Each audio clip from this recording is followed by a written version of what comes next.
Bagi yang super sibuk kayak warga ibu kota, biasanya makan dan jalan-jalan jadi obat mujarab buat hilangkan stres karena rutinitas atau beban pekerjaan. Kalau liburnya cuma di akhir pekan, mungkin nggak bakal terasa puas buat pergi liburan. Nanggung fams, mau kabur keluar kota takut malah capek di jalan. Untung aja, Jakarta punya banyak taman keren buat healing sebentaran. Salah satunya ini nih fams, Tebet Eco Park di Bilangan, Jakarta Selatan. Kalau kesini bisa puas deh main seharian sama keluarga atau keringetan olahraga bareng gebetan. Mau sarapan atau jajan cemilan? Tenang, nggak jauh dari sini ada banyak pilihan. Kalau mau jajan sarapan yang ringan-ringan, tempat ini bisa jadi tujuan. Masih dari sudut kawasan Tebet, Jakarta Selatan, ada satu lapak jajanan yang nggak lekang dimakan zaman. Emang sih jualannya cuma satu sajian, tapi kelezatannya bikin orang ketagihan. Yaps, buka sekitar pukul 6 pagi, Serabi Solo Notosuma Aji Jaya cocok banget buat ganjal perut yang kelaparan akibat belum sarapan. Sesuai dengan namanya fams, Serabi Solo memang berasal dari kota Solo di Jawa Tengah. Tapi, anak-anak Jaksel nggak perlu jauh-jauh deh melipir ke kota asalnya buat cicipin si manis lembut ini fams. Cukup datang ke sini, sensasi dan cita rasa serabinya plek ketiplek alias sama persis kayak di Solo. Komposisi adonan serabi Solo terbuat dari racikan utama gula yang diadon bersama dengan tepung beras. Selanjutnya adonan ditambah dengan rebusan santan encer dengan daun pandan. Dari tadinya kental, tekstur adonan kemudian dibuat sedikit encer fams. Adonan encer yang sudah jadi tandanya siap untuk langsung dimasak. Cara membuatnya sederhana kok.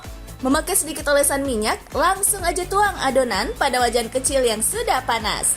Adonan lalu dilebarkan untuk hasilkan bentuk dan tekstur serabi Solo yang jadi ciri khasnya. Jangan lupa, sebelum ditutup atau diberi variasi topping, tambahkan sedikit santan kental juga. Tambahan santan kental berfungsi untuk menambah kelembutan tekstur serabi Solo serta memberi kesan rasa yang lebih gurih. Oh iya, di Serabi Solo Notosuma Adi Jaya ini fams menawarkan 7 variasi rasa. Ada original, coklat, keju, pandan nangka, dan pandan coklat. Fams, sebagai jajanan khas Nusantara, serabi Solo berbeda dengan serabi yang berasal dari daerah lain. Seperti misalnya Bandung. Dari tampilannya, serabi Solo memiliki lapisan tebal yang lembut di tengah dan lapisan tipis yang renyah pada pinggirannya. Sedang dari cara penyajiannya, serabi Solo tanpa tambahan siram santan dan air gula merah. Setelah 5 menit dipanggang, serabi yang baru matang langsung diangkat sambil dilipat 2. Selagi masih panas, serabi kemudian lanjut digulung dalam bungkusan daun pisang fams. Fams, serabi adalah jajanan tradisional yang diperkirakan sudah dikenal sejak zaman Kerajaan Mataram. Makanan ini beberapa kali disebut dalam serat centini yang ditulis para pujangga Keraton Surakarta pada tahun 1814 hingga tahun 1823 atas perintah Pakubuwono ke-5. Yaps, walau menjajakan jajanan jadul tempo dulu, sebenarnya sih fams, kedai serabi yang satu ini belum lama-lama banget jadi anak Jaksel. Baru buka sejak awal era pandemi di tahun 2020-an. Tapi jangan ditanya deh antusiasme pelanggannya. Melayani penjualan offline dan online, dalam seharinya lebih dari 1000 buah serabi Solo selalu ludes terbeli. Wah, laris manis ya fams. Berhubung makan satu nggak pernah cukup, serabi Solo di sini dijual dalam satu kotak kemasan. Harga per kotaknya Rp15.000 dengan isi 5 serabi. Mau kombinasi atau bebas pilih rasa, harganya tetap sama. Murah meriah fams. Kalau soal rasa, udah jelas nikmat luar biasa. Serabinya lembut, gurih, manisnya juga nggak berlebihan. Tambahan aneka topping di atas serabi jadi nilai tersendiri karena mengikuti perkembangan zaman serta selera pelanggan kekinian. Tapi tetap aja fams, bestseller yang jadi favoritnya serabi Solo original tanpa tambahan rasa atau topping di atasnya. Emang iya ya fams, yang lebih alami lebih diminati. Jadi gimana nih fams? Makin banyak kan rekomendasi menu sarapan kalian yang gak cuma itu-itu aja. Mau yang berat ada, yang ringan mengenyangkan kayak serabi Solo ini juga bisa. Yuklah, nyarap yuk!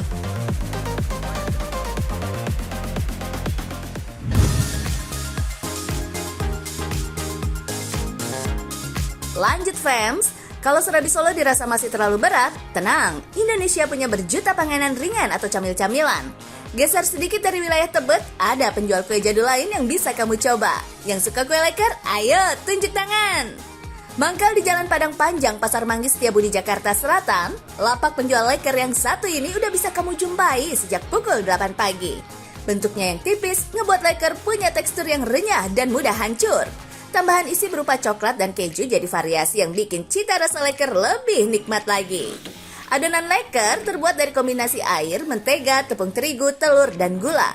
Sederhana seperti komposisi dasar aneka kue khas Nusantara. Yang bikin beda, udah jelas cara buat dan peralatan pembuatnya. Seciduk adonan encer dituang ke atas loyang datar yang berputar. Sambil menunggu matang, isian seperti susu dan coklat meses langsung masuk ke atasnya. Berhubung tipis, memasak Laker nggak perlu lama-lama. Nggak sampai 1 menit, Laker siap diangkat dari perapian. Sekilas Fems, banyak yang salah menyangka kalau Laker masih sama dengan jajan lain bernama Crepes. Beda Fems, beda! Dari bentuk dan ukurannya, Laker lebih kecil dan lebih tipis. Laker juga dilipat 2, beda dengan crepes yang biasanya dilipat berkali-kali. Fems berasal dari bahasa Belanda yang berarti enak. Kue Laker berkembang pesat di Jawa Tengah, salah satunya di kota Solo dan Semarang. Saat bangsa Belanda akrab dengan sajian pannenkoek atau pancake, warga lokal berinisiatif untuk membuat versi hemat dan tipisnya yang kini dikenal dengan nama Laker. Dengan harga Rp2.000 aja per buahnya, dalam sehari kue Laker gerobakan ini Fems bisa terjual lebih dari 200 buah. Makan satu emang gak bikin puas sih, tapi kalau kalian kepengen Laker yang bisa bikin kenyang, gak ada salahnya kok buat borong Laker langsung 1 gerobak utuh. Nyarap yuk Fems!